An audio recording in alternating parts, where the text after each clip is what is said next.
इंसान था जिसने सब इंसानों को तबाह कर दिया, आत्माओं को जला दिया, यहाँ तक कि गॉड को भी मार दिया। उसको डीमन किंग जैसा जाना जाता था, सब लोग उससे डरते थे। उसने जनता पर अत्याचार की सारी हदें पार कर दी और उसका नाम था डीमन किंग एकेडमी। इसलिए बनाई गई ताकि डीमंस के वंशज को ट्रेन किया जा सके, ताकि वो फ्यूचर में डीमन किंग बन सके। डीमन किंग 2000 साल पहले मर चुका था। ऐसा कहा जाता है कि इस साल वो वापस जन्म लेगा। इस साल जो क्लास आने वाली है उसमें डीमंस के वंशज भी इंक्लूड हैं और शायद इन्हीं में डीमन किंग वापस जन्म लेगा। अगर ऐसा हुआ तो डीमन रेस के लिए ये काफी खुशी की बात है। ये बात हम कुछ गिने चुने स्टूडेंट्स को डीमन किंग एकेडमी के इनविटेशन लेटर में पढ़ते हुए देखते हैं, जो उन्हें एक उल्लू ने दिया था।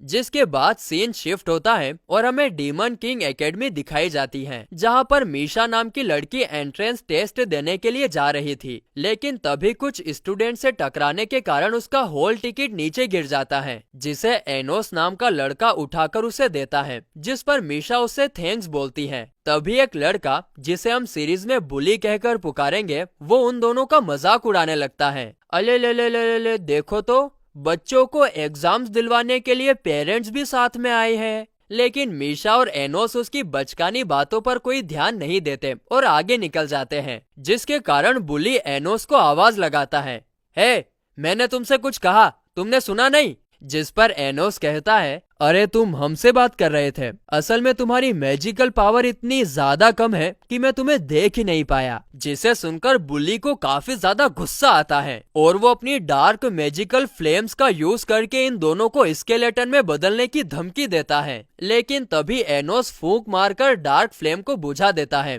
और कहता है, ओ तो तुम माचिस की तीली से हमें जलाने की बात कर रहे हो। जिसे सुनकर बुली एनोस के बारे में अनाप शनाप बोलने लगता है, जिसके जवाब में एनोस हिप्नोटाइज मैजिक का यूज करके बुली को घुटनों पर बिठा देता है। और ये चीज देखकर मीशा शोक में रह जाती है, क्योंकि बुली एक रॉयल फैमिली से बिलोंग करता है और उसे एनोस ने इतनी आसानी से हरा दिया। इसके बाद एंट्रेंस एग्जाम के तौर पर दो लोगों के बीच फाइट करवाई जाती है, जिसमें से जो भी जीतेगा उसे ही डीमन किंग एकेडमी में एडमिशन मिलेगा। और किस्मत से यहाँ पर एनोस के साथ फाइट करने के लिए बुली को चुना जाता है, जो कि एक मैजिकल आर्मर और मैजिकल स्वॉर्ड के साथ वहाँ पर आता है। वहीं दूसरी तरफ एनोस एकदम शांत लेकिन पावरफुल तरीके से उसके सामने खड़ा था। अब यहाँ पर बुली अपनी फैमिली की बढ़ाई करने लगता है कि हम कितने पावरफुल हैं और अब तुम नहीं बचोगे। लेकिन एनोस उसकी बातों पर ध्यान नहीं देता, जिसके बाद बुली अपनी जलती हुई तलवार से एनोस पर अटैक करने के लिए आगे बढ़ता है। लेकिन एक बार फिर एनोस फूंक मारकर ही तलवार की आंख बुझा देता है और वहाँ पर बैठे सारे स्टूडेंट्स एनोस की पावर को देखकर होचक्के रह जाते हैं।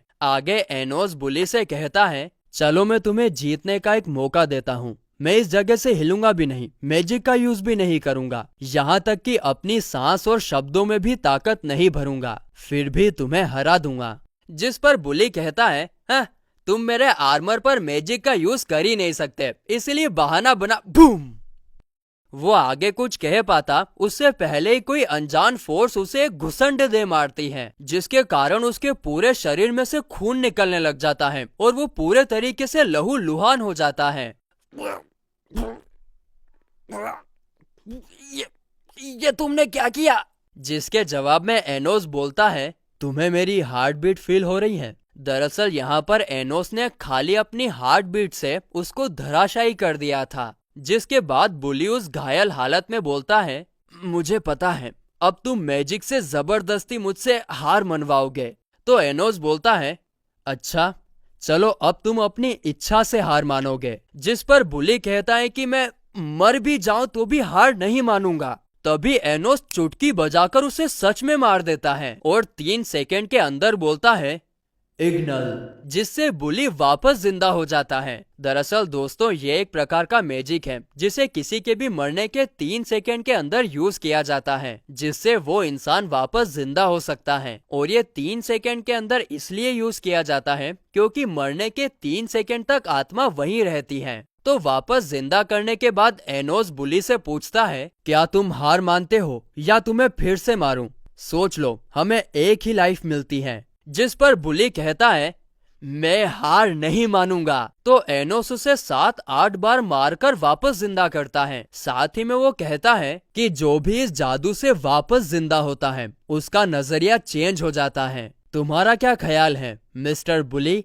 सरप्राइजिंगली बुली हार मान लेता है। दोस्तों, ऐसा इसलिए हुआ क्योंकि उसने पहली बार मौत को बहुत करीब से देखा था। उसने रियल डर को देखा था और इसीलिए उसका नजरिया चेंज हो गया था। और दोस्तों, इस तरह एनोस उसे बिना जबरदस्ती किए हार मनवा लेता है। जिसके बाद मैजिकल असेसमेंट टेस्ट के दौरान जहां पर दूसरे स्टूडेंट्स के स्कोर 200 से 300 के बीच आ रहे थे, वहीं पर मीशा का स्कोर 1 लाख के ऊपर आता है। और एनोस का तो पूछो ही मत, उसकी पावर इतनी ज्यादा थी कि जो क्रिस्टल मैजिक कैलकुलेट कर रहा था वही ब्लास्ट हो जाता है। इसके बाद एप्टीट्यूड टेस्ट में भी मीशा और एनोस काफी आसानी से पास हो जाते हैं। अब सब कुछ खत्म होने के बाद एनोस और मीशा एकेडमी के बाहर मिलते हैं। एनोस मीशा को अपने घर पर डिनर के लिए इनवाइट करता है। वो कहता है कि मीशा को देखकर उसकी मोम काफी ज्यादा खुश होगी। जिसके बाद एनोस टेलीपोर्टेशन मैजिक का यूज करके मीशा को अपने घर लेकर आता है। तो वहीं घर के अंदर एंटर होते ही एनोस की मोम उससे एंट्रेंस टेस्ट के रिजल्ट के बारे में पूछती है, जिस पर एनोस कहता है कि वो पास हो गया है। जिसे सुनकर उसकी मोम काफी ज्यादा खुश होती है और कहती है कि जन्म लेने के 1 महीने के बाद ही तुमने डीमन किंग एकेडमी में एडमिशन ले लिया। जिसे सुनकर हम समझ जाते हैं कि एनोस अभी 1 महीने का ही है, लेकिन समहाउ उसकी ग्रोथ बाकियों के मुकाबले काफी ज्यादा तेजी से हुई है। अब ऐसा क्यों हुआ उसके बारे में तो हमें आगे के एपिसोड में ही पता चलेगा। जिसके बाद एनोस अपनी मोम को मीशा से मिलवाता है, जिसे देखकर मोम खुशी के मारे कहती है, अरे वाह बेटा, अभी तो तुम 1 महीने के ही हो और अभी से तुम अपनी वाइफ को घर भी लेकर आ गए। तो वहीं एनोस के डैड तो उसकी मोम से भी 1 कदम आगे निकलते हैं, जो मीशा के बारे में जानकर कहते हैं, ये हुई ना मर्दों वाली बात बेटा।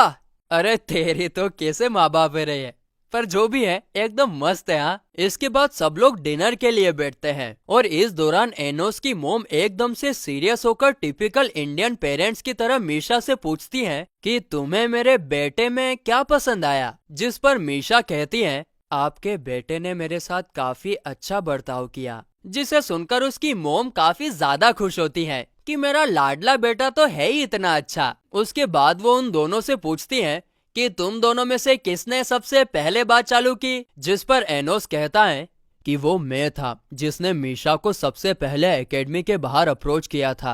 अब डिनर खत्म होने के बाद एनोस मीशा को उसके घर छोड़ने के लिए जाता है और बात करने के दौरान एनोस मीशा से उसके मोम डैड के बारे में पूछता है। मीशा बोलती है, वो मेरे साथ ज्यादा नहीं रहते, मेरी बहन के साथ रहते हैं और मेरी बहन के साथ भी मेरी नहीं बनती।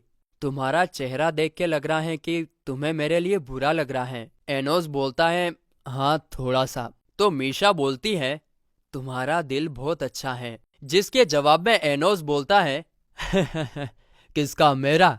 लेकिन लोग तो कुछ और ही बोलते हैं। वो बोलते हैं कि ये दुनिया बहुत ज्यादा अच्छी होती अगर मैं एग्जिस्ट ही नहीं करता। मुझे तो सब लोग डीमन और डेविल इस नाम से बुलाते हैं। ये सब सुनकर मीशा एनोस को बोलती है, नीचे झुको, और फिर उसके सर पर प्यार से हाथ फेर कर कहती है, सब कुछ ठीक हो जाएगा। जिसे सुनकर एनोस को बहुत अच्छा फील होता है और वो कहता है कि आज से तुम मेरी फ्रेंड हो। और ये बात सुनकर मीशा भी काफी ज्यादा खुश होती हैं। अब वे लोग बात कर ही रहे थे कि तभी कोई क्रिएशन मैजिक का यूज करके उस पूरी जगह को स्टेडियम में कन्वर्ट कर देता है। और ऐसा करने वाला और कोई नहीं बल्कि बुली का बड़ा भाई बिग बुली था। तभी बुली आकर एनोस से कहता है कि अब मेरा बड़ा भाई आ गया है और वो तुमसे काफी ज्यादा पावरफुल है। मगर तभी बिग बुली उसे पकड़कर मार देता है, क्योंकि रॉयल फैमिली में मामूली से स्टूडेंट से हारने वालों के लिए कोई जगह नहीं है। इसके बाद बिग बुली अपने साथियों के साथ एनोस पर अटैक करने की तैयारी करता है, मगर इससे पहले ही एनोस अपनी आंखों का यूज करके कोई मैजिक स्पेल एक्टिवेट कर देता है, जिसके कारण बिग बुली और उसके साथी अपने मैजिक पर कंट्रोल ही नहीं कर पाते और वो मैजिक उनके हाथों में ही ब्लास्ट हो जाता है। अब ये सब देखकर तो बिग बुली को समझ जाना चाहिए था कि एनोस उससे काफी ज्यादा पावरफुल है, लेकिन नहीं, वो होशियार बनता है और कहता है, रुको, मैं अपने पूर्वजों द्वारा दिया गया पावरफुल मैजिक यूज करता हूँ। जिसके बाद वो ओरिजिन मैजिक नाम का फॉरबिडन मैजिक यूज करके एनोस और मीशा पर अटैक करता है। लेकिन जब मैजिक का असर खत्म होता है तो बिग बुली की आंखें फटी की फटी रह जाती हैं, क्योंकि एनोस और मीशा को एक खरोच तक नहीं आई थी। और इसका कारण बताते हुए एनोस कहता है, अबे बुड़बक, ये मैजिक मैंने ही क्रिएट किया है, तो ये मेरे को कोई नुकसान नहीं पहुंचा सकता। जिसके बाद एनोस बुली को एक ज़ोंबी के रूप में वापस जिंदा कर देता है और जिंदा होते ही बुली बिग बुली पर अटैक करने के लिए जाता है। तुमने मुझे क्यों मारा? मारबो, शैतान राजा के मारबो, आज तोरो रोक तो बांध कर बो। दोस्तों, यहाँ पर उसको इतना गुस्सा इसलिए आ रहा था क्योंकि उसके भाई ने ईगो में आकर उसको मार डाला था कि रॉयल फैमिली वाले कभी हार नहीं सकते। मतलब कि वो उसका भाई भी तो है, ये भी तो देखना चाहिए उसको। अब ये सब देखकर बिग बुली उसके ऊपर अपने मैजिक का यूज करने की कोशिश करता है, लेकिन अब ज़ोंबी के रूप में बुली अपने बड़े भाई से काफी ज्यादा पावरफुल हो गया था और इसीलिए वो उसके हमले को काफी आसानी से रोक लेता है। आगे एनोस बिग बुली से कहता है कि तुम्हारा भाई अब काफी ज्यादा पावरफुल हो गया है, तुम उसके साथ मिल जाओ और फिर तुम दोनों मुझसे आसानी से लड़ पाओगे। लेकिन बिग बुली मना कर देता है क्योंकि वो ज़ोंबी बुली पर विश्वास नहीं कर सकता। जिस पर एनोस कहता है कि यही तो टाइम होता है जब हमें अपनों के लिए खड़ा होना चाहिए, जब वो सफर कर रहे हो, हर्ट हो रहे हो। तुम दोनों भाई हो, अगर तुम उसका नाम प्यार से लोगे तो वो जरूर तुम्हारी बात सुनेगा। लेकिन बिग बुली उसकी एक नहीं सुनता क्योंकि उसे 1% विश्वास नहीं हो रहा था। और जब बुली उसके ऊपर अटैक करने ही वाला था कि तभी वो अपने छोटे भाई का नाम ले लेता है, लेकिन इससे कुछ नहीं होता और वहाँ पर एक काफी बड़ा धमाका होता है। इस धमाके के कारण दोनों भाई अब पत्थर में बदल चुके थे। ये देखकर एनोस कहता है, इंसानी रिश्ते काफी दिखावटी हो गए हैं, ये अपने भाई को प्यार से बुला ही नहीं पाया। जिसके बाद एनोस दोनों भाइयों को फिर से जिंदा करता है और फिर जाते जाते उन लोगों को बताता है कि वो और कोई नहीं बल्कि उन दोनों का पूर्वज 2000 साल पहले का डीमन किंग है, जिसने इस टाइम में पुनर्जन्म लिया है। और फिर गाइस, इसी के साथ ये एपिसोड यहीं पर खत्म होता है।